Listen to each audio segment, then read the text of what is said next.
Malaysia কিন্তু semiconductor industry খুবই vital একটা ইন্ডাস্ট্রি।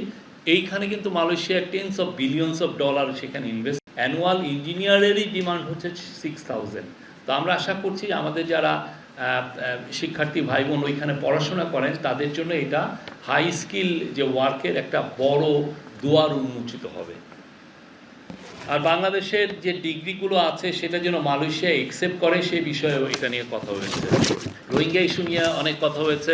এই রোহিঙ্গা ক্রাইসিস নিয়ে আমরা খুব শীঘ্রই 25শে অগাস্ট আপনি জানেন এটা 8ম বার্ষিকী হবে এই যে রোহিঙ্গাদের যে ইনফ্লাক্স, যে 7.5 লক্ষ যে রোহিঙ্গা 2017 সালে আসলো বাংলাদেশে, সেটার বর্ষপূর্তি হবে 25শে অগাস্ট। সেই সময় একটা বড় আমরা ইন্টারন্যাশনাল কনফারেন্স করতে চাচ্ছি, সেখানে 50টার মতো ডিগনিটারিজ আসবে। আমরা আশা করছি আরও হাই অফিসিয়াল হয়তো বা 2-1জন ফরেন সেক্রেটারি লেভেল বা ফরেন মিনিস্টার লেভেলে কেউ কেউ থাকতে পারে।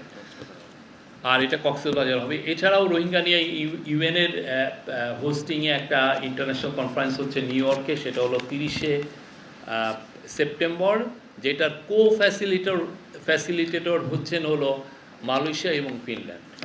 আর একটা বড় রোহিঙ্গা নিয়ে আরও আমরা আশা করছি যে আরেকটা বড় মিটিং হবে হচ্ছে দোহাতে।